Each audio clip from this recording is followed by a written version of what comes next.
Oops. Screwed that.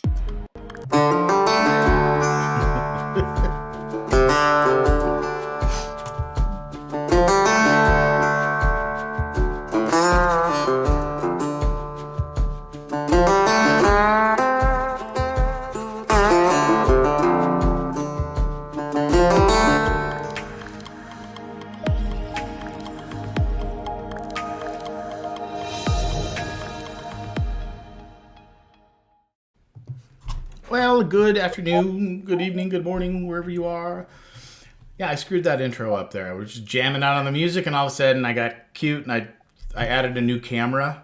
I added this new camera scene, and I got cute. And this is like my studio set up back here, and just got too cute and best up the music. That was a good song too. Hey, this is Brianna, Crypto Talk with Brianna and Scott. I'm Scott. How you doing, Brianna? How you doing? Hey Scott, I'm good. If anybody hasn't noticed yet, I have a different background today. I am going for the Guy Turner from Coin Bureau vibe. Sometimes he's sitting by his fireplace. So maybe we'll get some people who think they're going into Coin Bureau click into our show. We'll see. Cool. I like the sound effects too. You can hear it. Yeah, we have a real fire. I built this myself. Nice. And it's accurate. This is what I do a lot of in my time. This is kind of my office is right in front of my fire. So yeah, thought we'd move over here today. Nice. Yeah, that is really nice. I miss a fire. Usually when I'm in Starbucks every day, I find the fireplace and I get close to it, and I literally move their tables around so I can get closer to the fire. And they don't mind. As long as I keep spending money, they don't mind. We do not have fireplaces in our Starbucks. That must be a Montana thing? Well, yeah, I think it is. Yeah, it is. They all have them out here. All the coffee shops have good fireplaces. Actually, and the Paneras, all the Paneras do, but the Panera one here has a really good fireplace. They're not real though, not awesome like yours with the sound effects. But anyways, so how was your crypto week? I mean, was it my crypto week? Yeah, it's good. There's a lot going on in so many different directions as always, but there's just it's like I'll read some things that are a little bit heavy and seem a little bit depressing, and then I go over here and there's all this innovation happening. So yeah, what I'm going to bring forth today, we're going to talk about crypto attraction as we're in this Valentine's Day week, and another one to touch on, we have Do Kwon and Terraform Labs in more hot water. Don't know if you saw that. Yeah. Along with some stablecoin talk from Binance. CEO CZ has something to say about stablecoins, so we'll get into that. Yeah. So that's what I have to bring to the table. Okay. Good. Yeah, I had the Do Kwon thing in there. I wasn't going to talk too much about it, but that'll be good for you. And yeah, I saw a lot of the stuff about Binance and BUSD, so that's going to be interesting to see what CZ says about that. I've got a little bit. I got a little mixture of a couple cool NFT stuff, some drops, some airdrops. I've got some. I got a little bit of SEC stuff there. Jake Travinsky, who is a lawyer, I think, for the Blockchain Council, had a good thread on Twitter of just about what he thinks about this crackdown on the SEC on staking. Um, Elizabeth Warren, not my favorite character, but I'll throw her a little bit of her in here, and yeah, we'll see if we can find have time for anything else. But yeah, cool. All right, so let's get started then, and I will pop it over to you. All right. Go ahead. I can see it. You can see it. So Yep. my pictures are very little today. Sorry, guys. I had to copy and paste them. They didn't want to load. So 83% of people confess attraction to crypto fanatics on a Valentine's Day survey that was conducted by Binance over Oh, this last week. So, did you happen to see this, Scott? no, I'm no, I curious. didn't. This is interesting. Let's see what we Oh, got here. yeah. Okay. So, what is noted here is that showing an interest in cryptocurrencies might be the key to attracting a romantic partner, according to a Valentine's Day survey by Binance. So there were 2,600 participants, and it took place over between February 6th and February 9th, where individuals took part in this survey with the age ranging between 18 and 46. This is probably way too little to see this. Again, I had to copy and paste it. And I don't want to hit too many buttons because it will take us away. So I'll just tell you what it says. Okay. But the key takeaway, so 83% of respondents indicated that having a partner that liked cryptocurrencies was an attractive feature in a relationship. 70% of survey participants said they would be keener dating someone who is also interested in cryptocurrencies. And 60% of respondents noted that crypto interest made potential partners more appealing, as it indicates that the person is tech savvy and open to innovation and technological advancements. And then, kind of a last little note, 38% of surveyed individuals said their partners had equal interest and passion for crypto, while 27% revealed they had introduced their partners to Web3, crypto, and blockchain. I love it. This is right up my alley here. I need to use this because I would agree. I would love to, yeah, find somebody that yeah, that was interested in crypto. That would make it a lot easier because I have been on dates before, and I'm just a passionate person, and I can't help but just talk the things that I'm into and passionate about. And crypto is one of them. So sometimes I'll start going down there, and I can tell there's a little bit mild interest, but then their eyes just sort of glaze over. So if they're Yeah. really clueless, so this is good news, though. This is good news. Okay, good. This brings Glad some you. hope, right?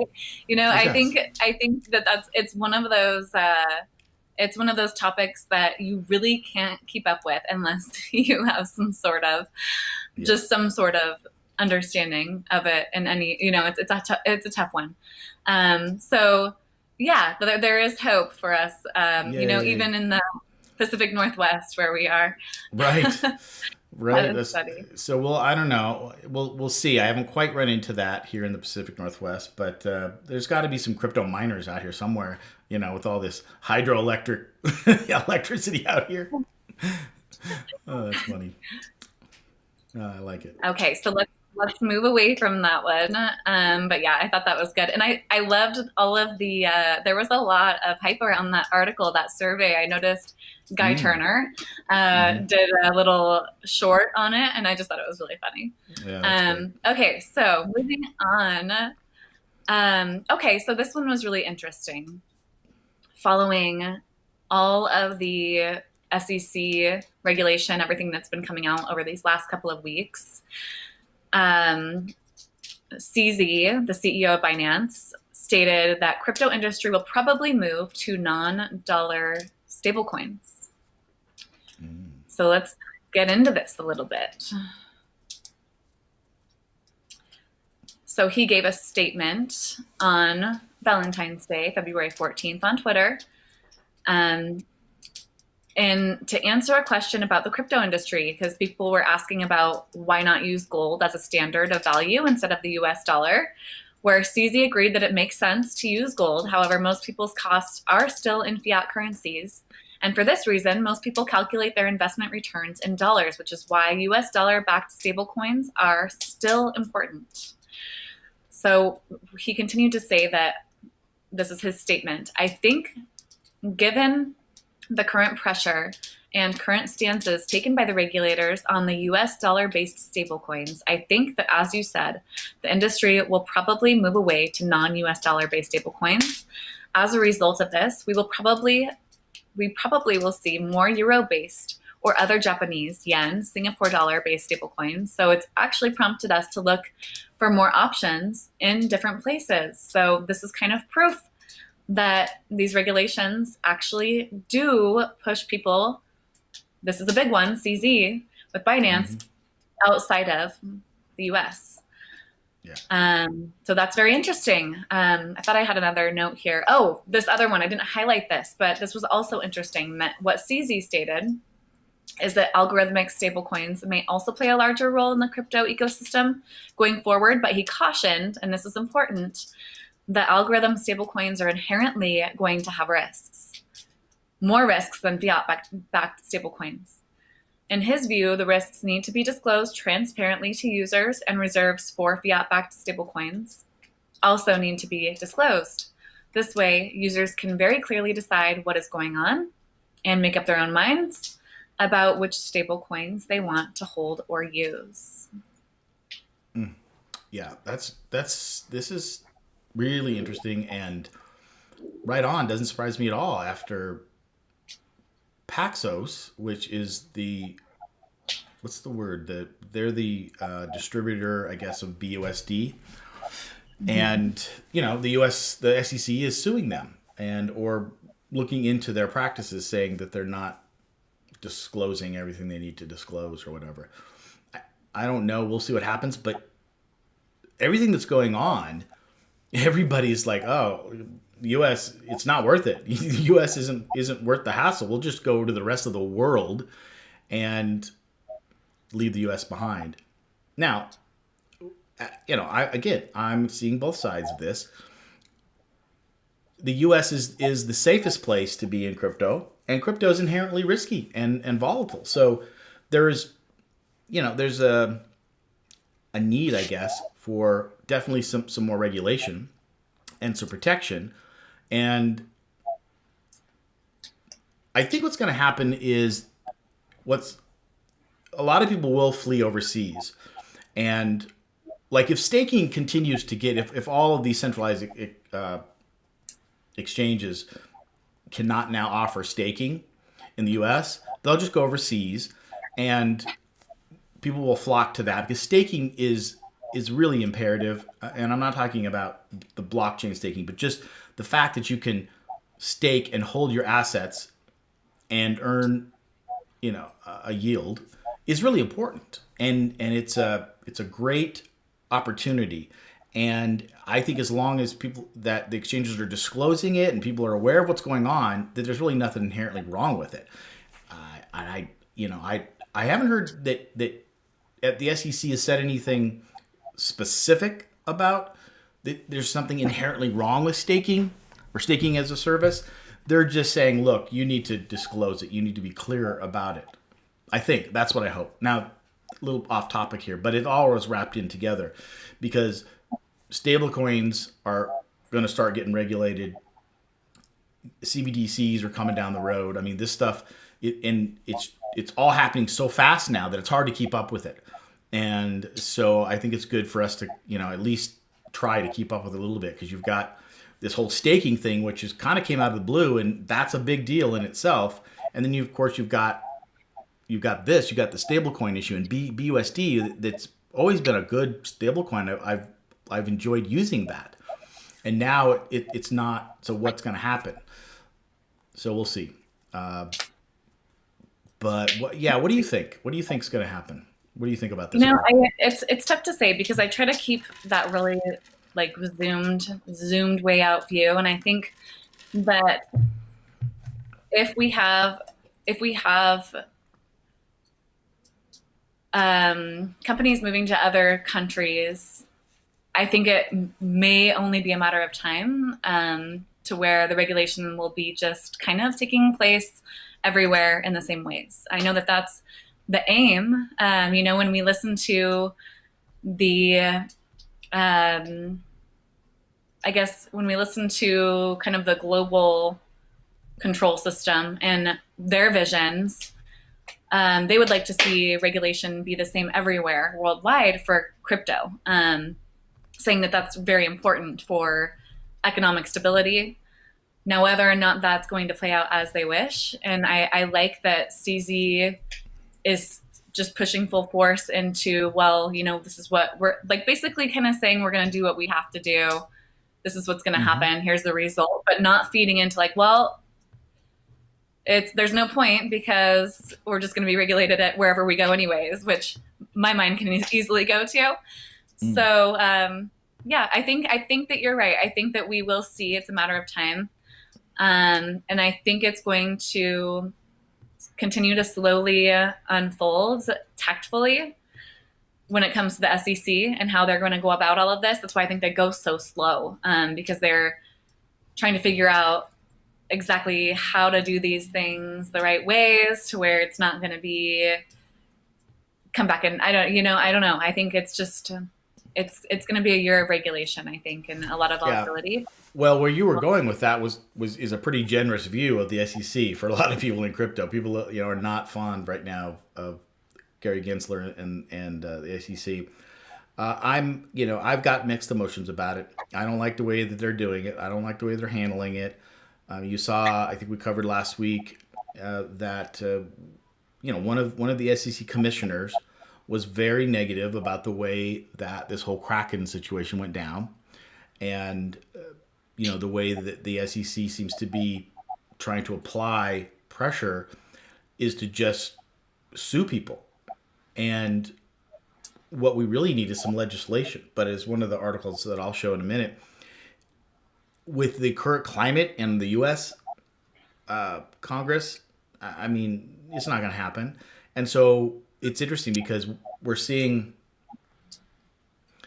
the regulators just go off because they know nothing's happening in Congress either. And they're just like, well, we're tired of sitting around. We're just going to go do what we can do. But as what I understand is that, and it kind of makes sense that this is going to just be chaos until the Congress, the U.S. Congress, and or other, I guess, governments create laws for this. The laws are the only thing that are hard and fast because regulations are always you have to sue and they're confusing, and in the case of crypto there's very few of them, right? And so people don't know what to do, and I think we're going to see this for years to come, and it's going to be painful in a way because until we get some laws that actually lay this down and there's just like no ifs, ands, or buts, we're just going to have this continued chaos. And, I don't know what it's going to do to the U.S. and crypto investor. It's going to make it harder for us, for sure. I would just love to see, and hopefully throughout the months, we'll see some articles and some regulations that work out good, that turn out to be a really good regulation that they were able to craft, and it was fair for everybody, and it protected the retail investor. Because one of the things that's interesting to me is you've got these two sides in any, I guess, investment situation, but I think even more in crypto, where you've got the retail investor and then you've got the institutional investors, right? Now, in traditional finance, they're both well organized, been around for a long time, organizations, right? You've got the banking system, the massive banking systems that bank and fund and loan and credit to all the businesses. And then you've got retail investors, you and I, whatever, that own stocks in different countries, right? And I think most people have known that in traditional finance, the retail investor is completely squeezed out and very hard to make really good money, as a retail investor in the stock market because we're so far behind the ladder as far as getting to pick and choose and do what we want with the stocks. The big guys, the institutional investors, the big banks have first take on all the good deals and all the big money. So it's not to say that people can't make money investing in stocks, but I just think it's harder.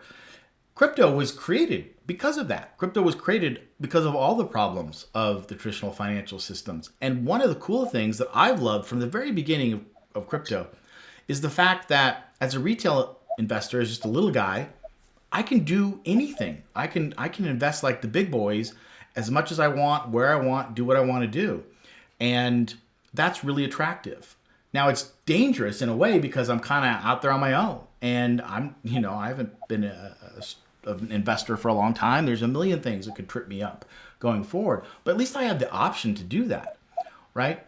And so when this last year came about, and we had Celsius and we had FTX and we had Gemini and we had all these different, what I call CeFi, or these institutional organizations, and I'll just kind of even whittle it down. I just kind of call them, these banks. They just set up shop, and they were investing in crypto, but they were centralized entities. They were like a normal bank where people would come into them and wire transfer them money or give them money.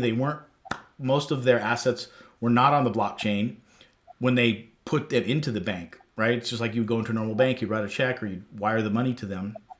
There was no blockchain involved.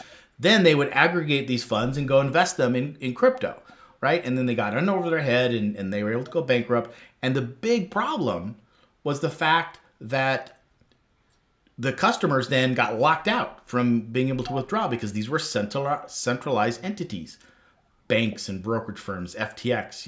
And FTX is a little confusing because FTX was a normal centralized exchange that kind of did normal stuff, just like Coinbase and Kraken, right? They converted our fiat into crypto, which is a very needed, utility.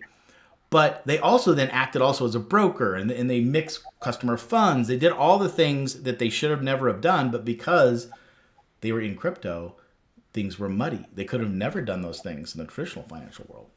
So kind of what I see from this is that as a retail investor, I want the flexibility to be able to do this, to be able to earn an interest, a yield of 4, 5, 6% on utilizing staking, which is the part of the fundamental process of how blockchains work. It's actually a beautifully and brilliant situation that we need this to run the networks, and we can all participate and earn a yield. So, but what happened is you got these centralized exchanges again, and this is the key thing to always remember about this. Most all of the controversy in crypto is centralized entities, right? Centralized exchanges, which we need because we have to have some way to onboard. But like you and I, we go on to Coinbase or Kraken, a centralized exchange. We convert, we link our checking account or whatever, and we convert $1,000, whatever, 10,000 maybe at the most, into crypto, and then we put it into our wallet, and then we invest it, and then it's ours. We don't need to use these centralized exchanges for much, right? But they want people to use them. So they say, hey, if you leave your money on here, we'll invest it for you. We'll put it in all these different situations, opportunities. And that's where they get into trouble. Because you and I just, we're using crypto and the decentralized networks as I think they were meant to be used. But these institutional guys come in and they are trying to mix the traditional finance with the crypto, and that's where the problem is, right? Okay, so long-winded, but now we're back to this regulation. So the SEC is trying to figure this all out. They're trying to regulate this, and there was a lot of pushback from crypto saying, hey, you can't put the same rules on us as traditional finance. This is different. And so what we've seen, I think, in the last 5 years is just this sort of battle back and forth between the SEC saying, well, okay, let's see how things go, and then seeing bad actors come in. But again, they're all centralized entities. So what I would really like to see is for somebody to clearly state the difference, and like the SEC. And I've heard little things about it. I can't quote it here, but I think they get it that the FTXs and the Celsiuses and those guys were centralized entities, and that the crypto that you and I, most of the people watching this, want to use has nothing to do with that. We don't need them, right? We really don't. we just need them to onboard. And even that we can do without that. I haven't looked into a lot of that, but really, if I could get away without using any centralized exchanges at all, I would. Right. So now we've got Gary Gensler and the SEC just they're scrambling around. They're embarrassed. People are blaming them for not doing something and letting this happen, and all these people. So they don't have any laws, so they're just going around looking at individuals like Kraken and whoever else they can get their sights on, and just boom, shooting them, taking them to court, suing them, scaring people, causing confusion. So it's just a terrible way to go about this. And it causes all this FUD because nobody really knows what the hell's going on. And so what you've got people like CZ who also, a centralized exchange, they're trying to figure it out. And, they're like, hey, we want to do business in the US. We want to do business with the world. But, right now it's muddy. It's like we don't know what's going to happen. We don't want to be the next Kraken that, gets sued. So we'll just go somewhere else until it gets settled down. And so part of me gets frustrated with it. But then I remember, oh, yeah, we're in a brand new industry.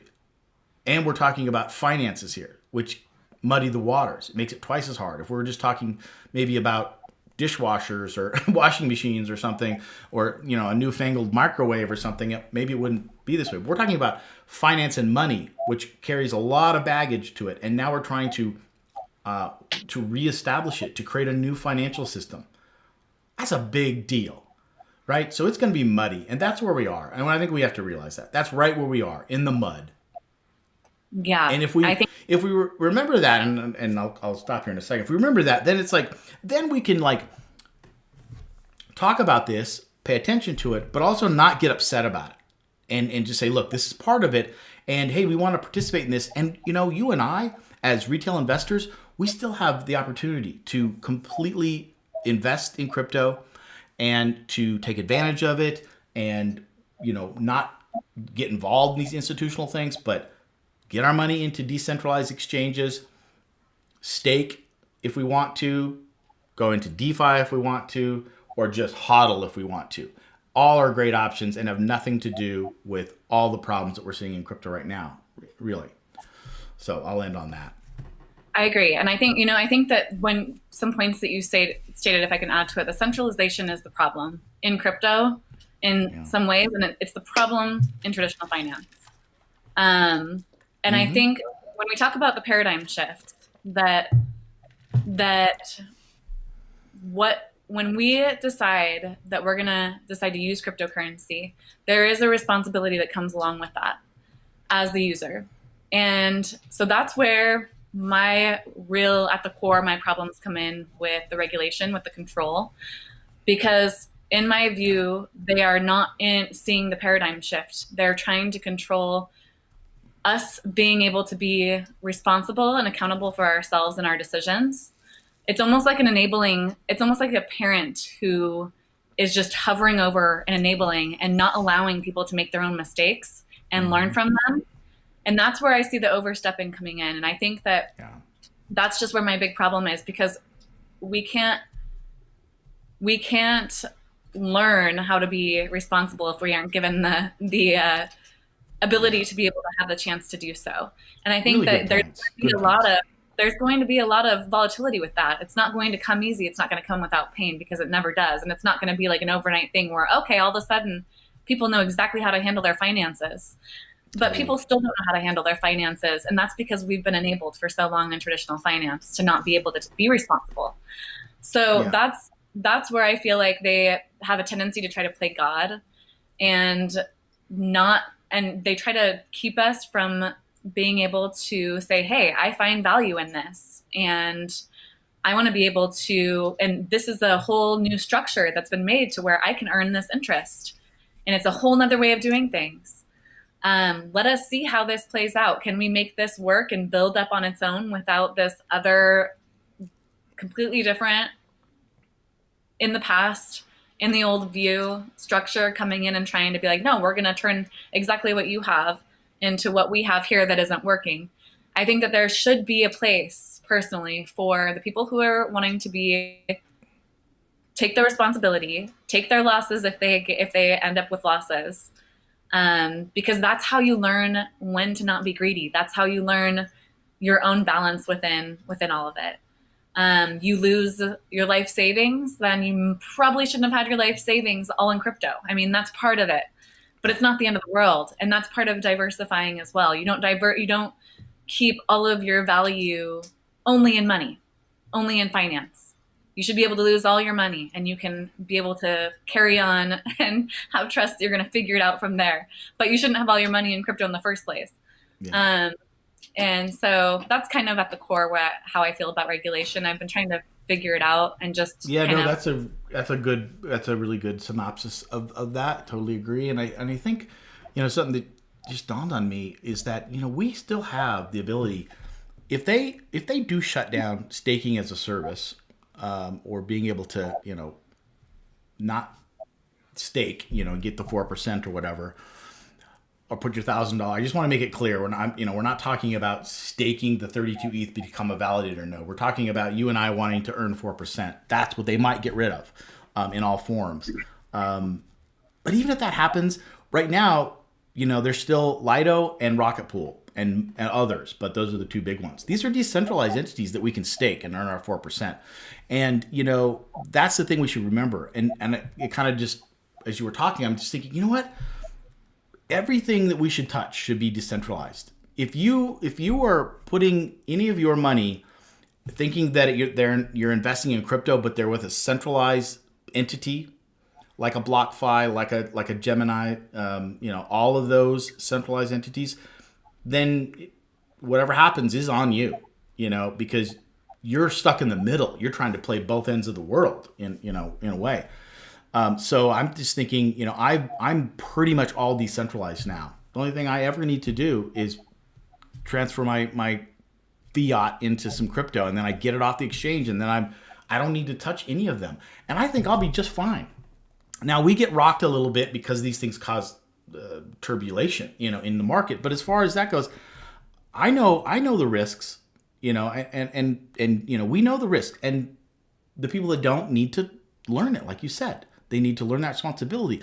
And so there are still great opportunities in crypto all over the place, and I don't think that's going to change. I think that we're going to see all this turmoil. It's funny because now it's just kind of coming to me that this is sort of on the side. It's almost on the periphery. All this crazy turmoil, the SEC and everything is mostly all centralized stuff.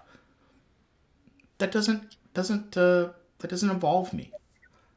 I know, and it's funny that we get so involved with it too, right? Because you're like, oh, and then wait, I don't even necessarily care about that. Yeah. It doesn't really affect me, if I think about it, and yet, like we talked before we got on camera, it's like we can go down these rabbit holes. We're reading all this negative stuff, and we're getting mad. We're going, oh, it's like, and it doesn't even affect us. But it's also the press. It's also the crypto press and the Main Street press too. And it's just like some days I just wonder if I should shut down all my newsletters. Definitely never watch traditional financial news again, and just be in my crypto. Just do my DeFi thing and just be happy. Right. Totally. Absolutely. All right. So Well, let's move on. Before we move on to yours, I just want to shout out because we did have someone say hello in the chat from Pakistan. Thank you for joining us from Pakistan today. That's amazing. Around the world, talking about crypto. That's crypto. Crypto is worldwide. That's another thing I love about crypto is it's worldwide. Gets me out of my small little America world in my head. It's like I want to know more. You got any more? Got anything else? Let's go to yours. Let's go over to yours. If we have time, I can touch on some more, but let's go over to yours. Okay. All right. Well, the first thread that I want to talk about here is about what we're just talking about, and it's from this lawyer that had this thread in crypto in Twitter, excuse me. And let's make it bigger here. So it's kind of boring because I just copied it in here. But so he's saying that after the streak of hostile moves by U.S. regulators with rumors more come, fears of crypto crackdown have never been higher. So that's what we're talking about for sure. He says the recent flurry of activity is jarring, but it's not a surprise and it doesn't spell doom for the crypto area. So I kind of just jumped the gun, as most of the stuff I was kind of off the top of my head. This guy kind of is what he's saying, and it kind of got that into my head. This is far from it. We have champions in key roles across government, and our industry is strong and ready to fight.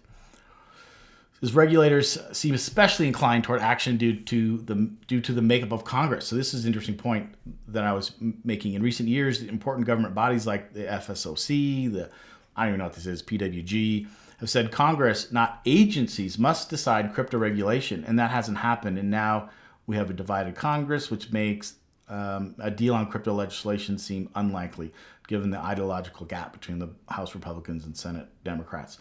So in turn, the agencies are stretching their authority beyond recognition to get things done without Congress, whether the laws allow it or not. And that's kind of interesting.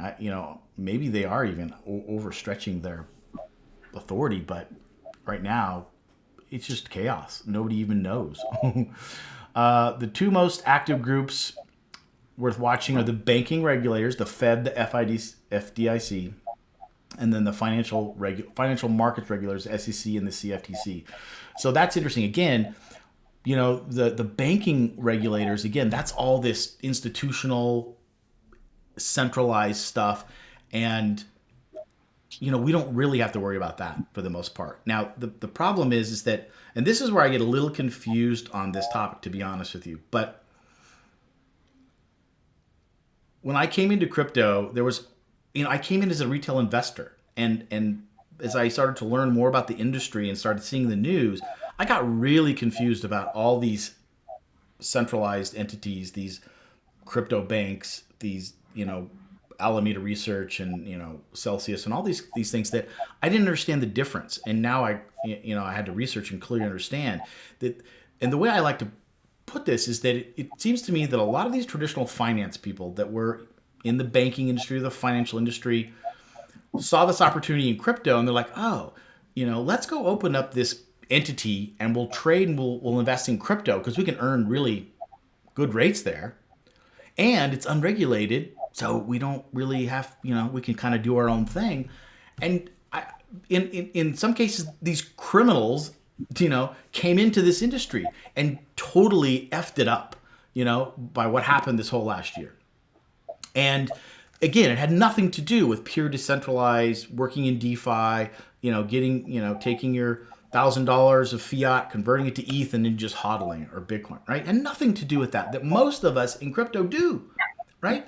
But then I kept hearing this, well, we need this institutional adoption into crypto before crypto is really going to take off.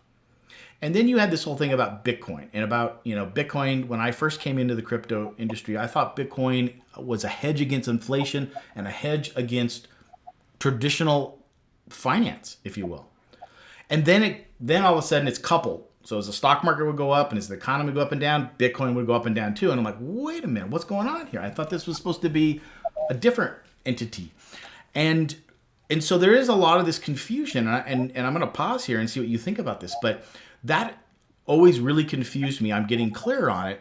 But there is still this push of like, oh, we need this institutional adoption. We need all these big banks to come in here into crypto. Well, but isn't that just going to continue to muddy the waters about what the SEC and, or if you think about it, the FDIC, these are the banking regulators, the Fed, which we don't hear about a lot in crypto, but they're really concerned. And what you've probably heard is that, like, when FTX fell, a lot of these big regulators and organizations were concerned that it was going to contaminate the traditional financial market and potentially crash the financial market. I mean, that's ultimately what they're really afraid of. And most people now said, no, I mean, crypto is just a blip, that it could crash completely and not affect the traditional market. But that's what they're worried about. And as the bigger banks, which are into crypto, by the way, this is the other funny thing. Name a big bank. There was a big article about BNY Mellon getting into crypto and to investing, and they want to allow their customers to use it, and the SEC saying no. So what is your standpoint on this institutional adoption, institutional people coming in to crypto versus the retail, and what all the implications are? This is what I compare it to in my mind, because I live in a resort town that has an influx of people coming in. And so this is how I can relate it is that we have bumper stickers on a lot of cars, telling people to go back home. And that whole thing going on. And, when we really, it's easy to just have that wall up. But when we really think about it, for me, when I see, I'm like, man, I don't want those people to have to stay where they are. I wouldn't want to have to stay where they were.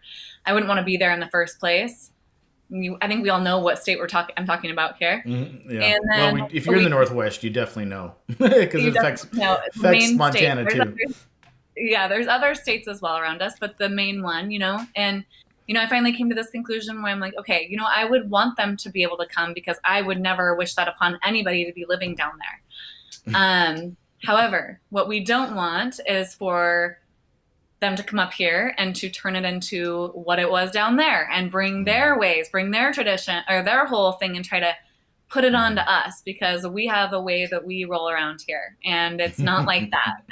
So the way that we want to maintain what we have here that we is sacred to us in our little hometown and our resort town and the way we go about things. And we don't want it to be disturbed. If you want to come in, play by our rules, but don't try to change them, I guess.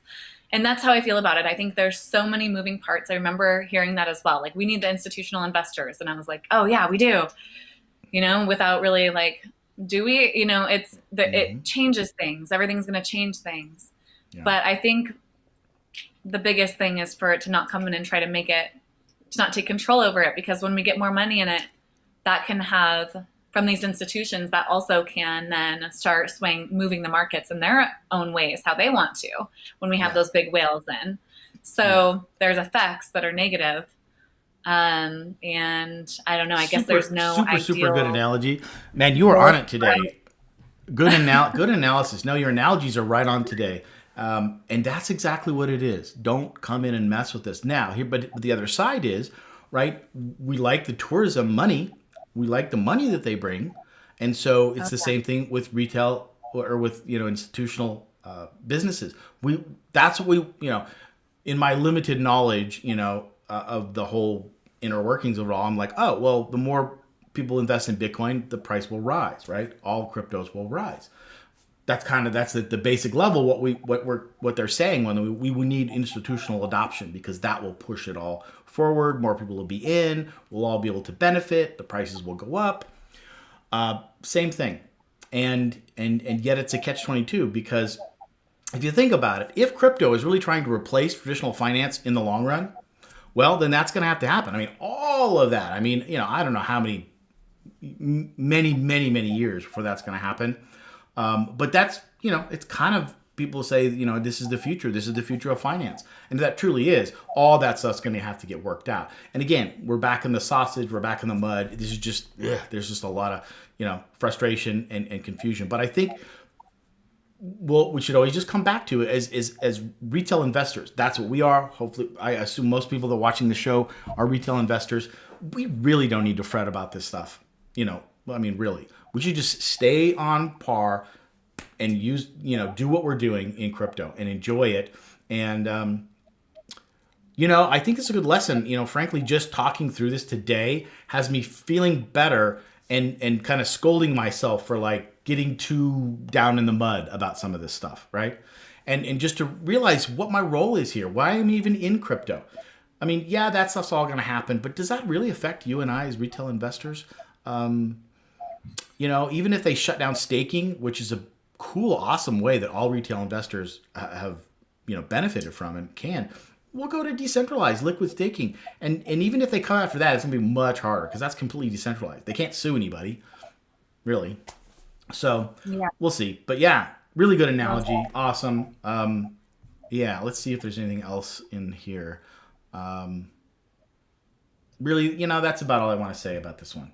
I want to move on to some other cool stuff. But I don't want to talk about Elizabeth Warren either.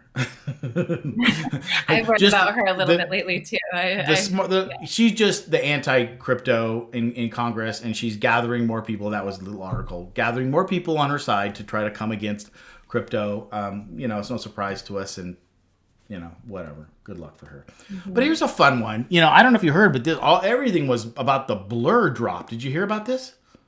No, I did not. You didn't hear about Blur? Like even like it just was. I don't know. It just seems like a lot of the I areas that I. Yeah, when I see things that say airdrop, I don't even look into them because Yeah. I just don't even read about it because I'm like, oh, this is Yep. gonna try to. But Right. let's Nope. hear Good about point. it. Good point. But what Enlighten. was interesting about this one is that Blur is a. Let's pop down here. What is Blur? Blur is a platform for NFT traders. Now that's the other thing too. I don't trade in NFTs yet, but so it was a little bit off my radar. But I am messing around with airdrops a little bit, but being careful. But so this was an NFT platform for traders. So it's been around a while, and they didn't have a token, and they dropped a token, and people. So the way a lot of these airdrops work is they come out with their platform, their project, and they run it for a while, and get people to invest in it and use the product or whatever. And then eventually, when things are going good and they've made good money and things are running well, they will then create a token that investors can invest in. Here's the cool thing about this. Now, I came into crypto right after the ICO craze, but I've studied enough. We've all heard that 3, 4, 5 years ago, when crypto started to take a hold and everybody realized they could just create a token, a lot of scams happened where they would create this project, they would get people really interested in it, people would invest in the token right off the bat, and this was how they were financing these projects, was through these token drops, these ICOs, and just like an IPO in the stock, right? Well, the difference is in the stock market, you have to go through all sorts of hoops to even become qualified to become a stock, and then there are certain investors that get in early, and then they drop it to the public. And sort of the same thing was happening with crypto, right? And they'd have these projects, but they didn't have any money, and they were hoping to get all their money funded by getting people excited about this new crypto project. And a lot of people did that, got all the money, and then just rug pulled, right? That's just left Dodge, left people just hanging. There was no product, there was nothing. And it was really a sour taste in a lot of crypto, and it scared a lot of people. Like, crypto's a scam. That's really not the first, but it was an area that really crypto was looked like a bad deal, and a lot of it happened. There were good projects in there too, right? Unfortunately, they got all caught up in this sort of craze about this. So this is interesting about the airdrop situation. So as crypto has matured, projects have to do both. They have to come up with their own VC money. They have to come up with a really good project and plan now. And what a lot of them have been doing is not having a token, not creating a token at all, but putting their project out there and letting it work and seeing people how it works and making sure that it's a true project. And then what they do is they airdrop free tokens. Then once they then have a token, and now people can invest in that token, but they also airdrop to their loyal users, right? The people that have invested time and have been using that project, they'll just airdrop them. And so sometimes, like when Optimism, a layer 2 protocol, did that, and I don't know how long after they were out running, but then when they did airdrop, it was about $2,000, $3,000 to most people that had been just in there using the project. So it was a significant amount. Now these again, when I say that, this was they dropped them, they give you airdrops in the token. So the airdrop, the Optimism token, had to be worth something, and when it hit the market, just like a lot of IPOs, and when the stock hits the market, it shoots way up there. But it could drop down too. So typically what people do is they sell them right away, and it does drop the price down, which is okay though, because they expect that now, and it's like, okay, we're going to drop this, the price is going to go up, then it's going to fall, but then it's going to settle into what it is, right? So this Blur token was big. They were saying that some people got $10 to $12,000 per airdrop. So this was much higher than most airdrops ever are. Some are a couple $100, and again, you're always converting them back to fiat dollars, but they're always dropped in the token, and then you sell them, and most people were getting a couple $100 Optimism and some of these other layer twos, $2,000 to $3,000, which is really good. I'm actually involved with this group, and they do this. They look for airdrops, and somebody else does all the research and kind of figures out which are the good ones. And then and Arbitrum is one that's just kicking butt. It's just a great layer two protocol that is doing really good. Doesn't have a token yet, so I've been seeding 5 different wallets with little transactions, just showing them, hey, I'm a loyal user. I'm using all the different blockchains and protocols with like $1 and $2, per transaction, but just showing that I'm an active user and I have 5 wallets. So, that's either could be $5,000, could be $10,000 if and when they drop a token, which they will eventually. So it's kind of a fun little way. It's more of, you got to have a lot of time on your hands because it isn't a lot of money. Like I may have probably now put in maybe $300 into this whole Arbitrum and these 5 wallets spread across, I don't know, a couple different 100 transactions. So it just takes time. I've got to go in and do all these transactions. It's monotonous. But it's a whole thing, and so they're now this group that I'm with starting to do more. So there's about 5 different, airdrops that we're all kind of working on, and it's fun more than anything, and it could be very lucrative. But right now we've been doing it now for about 3 or 4 months, and not one of them have actually dropped the token yet. We thought Arbitrum would drop the first of the year, and it hasn't. So anyways, so this was kind of fun, and so if you're definitely into NFTs, you probably have heard of Blur. And if you're, because it sounds like a cool platform that makes it, one of the things I always was confused about NFT trading was like, how do you know what's a valuable one or not, and all this stuff out there?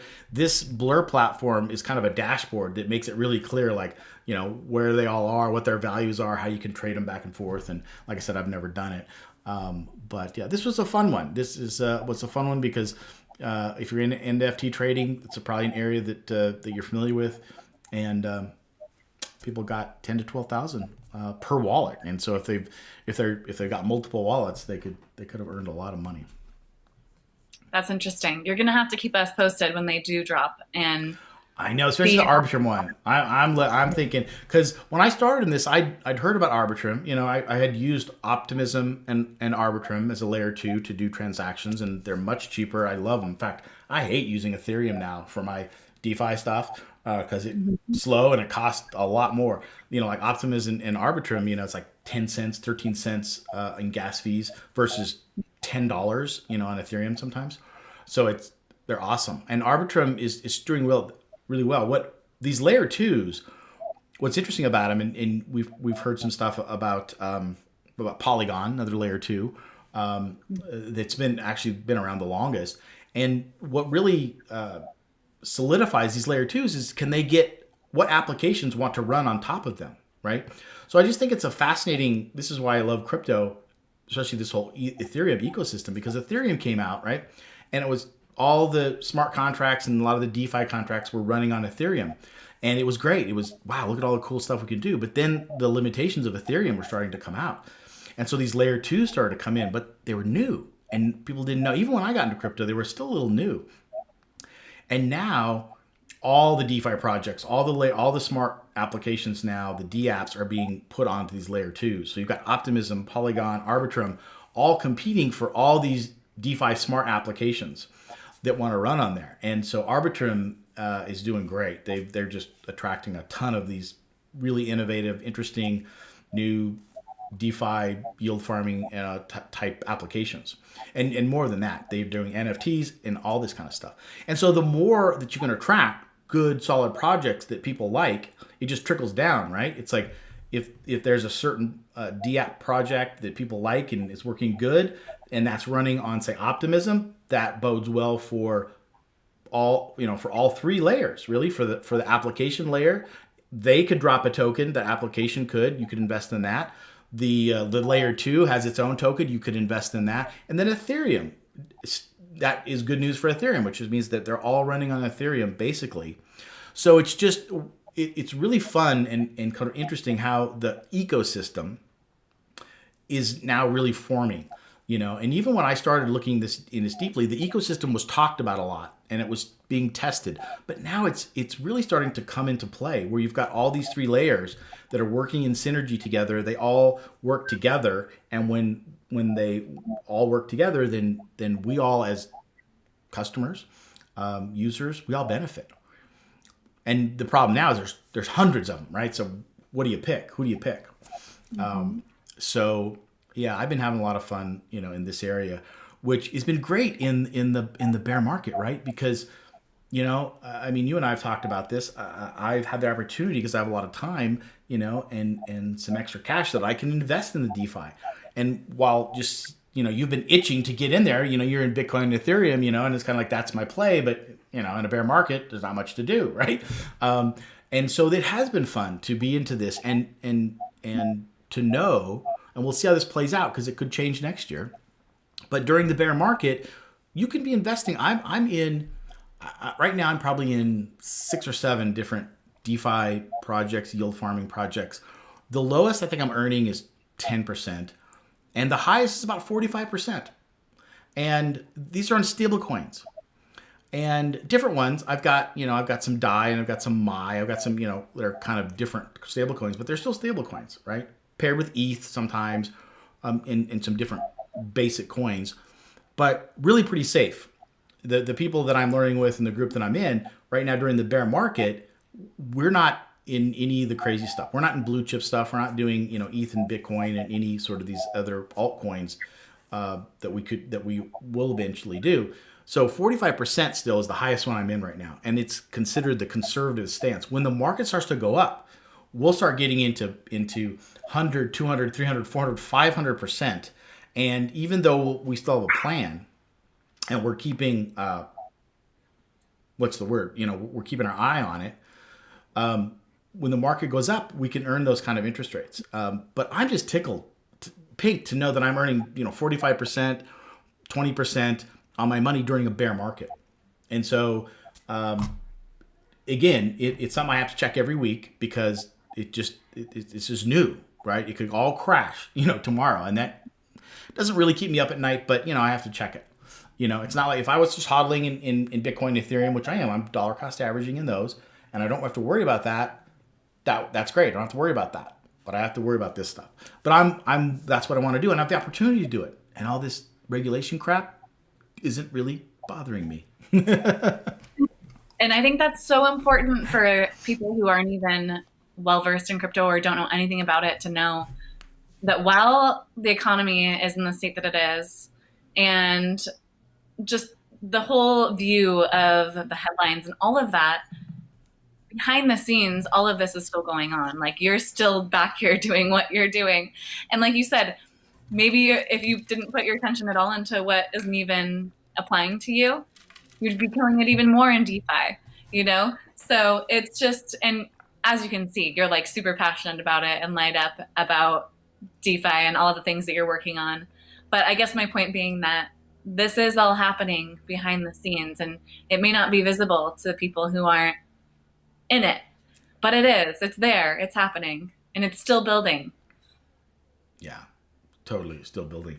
Here's another one. NFTs on Bitcoin. Which is like what? NFTs was a whole concept of Ethereum. The fact that you could create these tokens and Ethereum on Ethereum, and then provide ownership to digital pieces of artwork. Well, now Bitcoin's coming back, and because there's a new way, and I think I mentioned it before. This thing called ordinal inscriptions, and it's basically part of how the Bitcoin blockchain sends these data blocks. And there's this thing called the inscription, is this little packet that they now can put these NFTs into, and it's just like on the Ethereum network, which is sort of the same thing, just part of the block that gets transferred across the blockchain network. And so now we have this big push, NFTs on Bitcoin. Let's see. I don't know if I highlighted anything in here, but here's a Beeple. I think this is a Beeple that he repurposed onto Bitcoin. One of 5,000 images sold in the 69.3 million NFT auction part of Beeple. So I mean, it's just carrying all the craziness is carrying over to Bitcoin, and I think eventually no one will care if it's Ethereum or Bitcoin. Not that really most NFT people really don't care. It's just that this is a new thing. Now the Bitcoin maxis aren't thrilled with it because it takes up block space and bandwidth, and I don't know what else on the Bitcoin network, and they're like, yeah, we don't want to mess with this art stuff on on it. I don't know. Let's see if this has some. This is minor fees that create an incentive to keep producing blocks after the block subsidy runs out over the year 2140. Okay, well, we don't have to worry about that. We're not going to worry about that. But let's see here. The bad was those against Bitcoin NFTs see the extra data inscribed in the block space as spam and overall bad for the different aspects of Bitcoin, including reduced privacy of those users who decide to use them, reduced fungibility of Bitcoin. See, I don't understand that. As ordinals received in the transaction may carry with them some public history, increased demand for Bitcoin transactions, which will drive up fees that affect the poorest of the Bitcoin users in developing nations. I mean, all this stuff. Oh, possibility of extreme graphic content, just as shock porn inscribed into Bitcoin. I mean, what's the difference? I'm sure that happens in Ethereum. It is what it is. And this is just what's funny. This is all new. Like the birthing of all these new amazing things in crypto. I mean, the Bitcoiners thought, oh, we got this figured out. We're just going to sit on Bitcoin. It's going to do its thing. No. And this, again, is what I love about crypto. Just the innovation, the cool stuff that you can do. That just literally some dude, is sitting in his basement. These coders and programmers like, I wonder if we can do this. Yeah, this is kind of cool. And then he puts it out on the open net, right? Because it's all open source software, and says, hey guys, I just thought of this idea. Check this out. What do you think? And then another guy looks at it and says, yeah, that's cool. Let's do this. And boom, now you got this whole new thing. And that's kind of how I see Satoshi and how they created Bitcoin in the first place. Just these cryptographic cyberpunks sitting in their basements, and look what was birthed. Mm-hmm. I just find that really interesting. Yeah, it is, definitely. And so that specific NFT that Beeple won, was that, did you say that was one of the pictures that was within the original Beeple? I don't know, and it doesn't say here, and I don't know that for sure. Well, if it is, then that's a brilliant idea, because I don't know how, I can't remember how many images are inside of that Beeple original. Oh, yeah. And see, I don't know if this is one of those. I don't know if this is a Beeple that is a mixture of all the little graphics. I think he did other things. He was famous for that one that had all the little images, right? I think he also creates other art. And like this one, I don't know if this is one of those or not that has all the. Well, wait. One of 5,000? Nah, that doesn't really explain it. I don't know. I did read that some people that they were bought and sold on the Ethereum network and now are redoing those, and I don't know the difference. Like, well, what does that do? I mean, think about it. What does that do to the basic concept of an NFT, right? Just because you're on Ethereum and now you prove that you own it there, and now you've got another blockchain, it should carry over, and that doesn't seem fair. So again, I'm kind of talking out of space here because I really don't have the details, but it is something to think about, because I thought I read that some were doing it on both. And but not everybody's doing that, so we'll see. And again, NFTs is just it's something that would be fun. Again, who has the bandwidth? I've got more than most, and I can't even keep up with it. I've got to sort of pick, although I have been spending more time just trying to learn more about NFTs. And it's interesting. I've always had this. I think we've talked about this. I've just wanted to create art my whole life. I've wanted to be an artist my whole life, and have never really done it for a living. That's for sure. Well, no, I take that back. I did. I picked photography when I was younger, and have been a definite photo geek. That was my ticket into technology, was photography. I was very technical savvy, and then when computers came, I got involved in computers because it all became digital, and then I was a professional photographer for about 2 or 3 years. And what I found was I got burnt out because I took my hobby and I tried to make a profession out of it. And then photography became no fun. I don't know if I ever told you that story, but, and then when I got out of it, it was like, oh, good. Now I can, have fun again with my photography. Well, NFTs, I've breathed this new life into artists, especially digital artists like myself. And so now I just haven't had time really to spend in it. So I'm trying to carve out a little bit of time to play with my digital art, and also mixing that with AI now, AI art, which I've talked about a little bit. And so I'm excited about it. It's something I want to spend some more time on, and so I'm paying a little bit of attention to NFTs. I just haven't had time to dive into that, but my goal would be to create a metaverse space that can house my NFTs and maybe some other people's NFTs, and where just crypto geeks and NFT geeks to get together and hang out, and we'll see if that happens down the road. But Yeah, NFTs are this is the definitely a great outlet for people who want to create and haven't had the channel or avenue to do so, and be able to come up with whole new ideas. I mean, even those articles, a lot of those articles I think from Cointelegraph are, you can purchase as an NFT, own this piece in history. And I think that's really cool. It may seem not so exciting right now, but when we move through and 10 years from now and we're looking back at these times, it might be yeah. cool to be able to own that piece I of think you're history. right, and I had to get I. That's a good point because I know the bankless guys are doing that too. And when I first saw that, I'm like, really? Come on, And when I first, it's kind of the attitude I had when the very beginning of NFTs came out. People were, all these JPEGs, and I'm like, and after the good ones, then just all this crap came out there, and I'm like, really, But I have become to appreciate all of it, and you're right. I mean, down the road, some of these interviews, some of these articles, may be really cool to have ownership. Right now, this seems a little janky, but hey, if you can get it for $10 or whatever, and then it's 10,000 someday, you never know, and it's just all new. Yeah, it's in the eye of the beholder, I guess.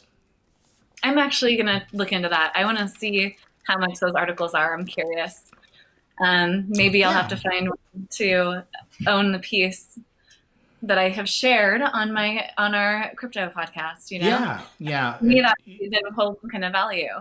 So yeah. might In have. fact, the bankless guys, they had. We had done that pot. We did our live stream after Vitalik got on with the bankless guys and had Eric Voorhees. I can't pronounce his name, Voorhees, whatever. And they were arguing about Sam Bankman-Fried's regulation document that he put out. And then literally after that episode is when all hell broke loose for FTX or whatever. But so they're like, that's an NFT now. You can buy that episode as an NFT, and in a way that is and they've got two or three they've had Vitalik on, and actually that wasn't Vitalik, that was Sam Bankman-Fried and Eric Voorhees, but Vitalik's been on multiple times, and you can buy those as NFTs, and someday those may be pretty cool, especially that Sam Bankman-Fried Eric Voorhees one where they argued back and forth about some of these regulations, and then having what happened to FTX. That one is probably, I should check into that one. That one's probably pretty valuable already. That I bet episode. it is. Yeah. Let's make that a. I think we should make a point to do that by our next show, is to figure out. Okay. I'll look into how much an article is. I'll see how much an article is, and then maybe you can see how much that podcast episode Okay. was, and Okay. have a That little sounds bit of an fun. idea. Yeah. All Cool. right. Cool. Alrighty. Well, we're 2:09 now. So again, we are rambling on, loving life. Thanks for the show. It was a good show today. I really liked your analysis today. You were right on both those points. Just I hadn't thought of it that way, but I like that a lot. Well, thank you. I've been taking a lot of time to see through all the noise lately. I've been Yeah. writing a lot, and it helps to find that clear Yeah. picture, because it's very easy to have the fog come in and not see clearly. But that's try to get to the core of those things. So yeah, thank Oh you. man, I wish I had that music. I can see clearly now. I wish I had that queued up. Would have been perfect, because I agree. All right, everybody. Well, thanks for joining. And if you are on here and you're watching in a replay, just say hi, make a comment, and let us know what you want to hear. But we'll see you next week. Bye.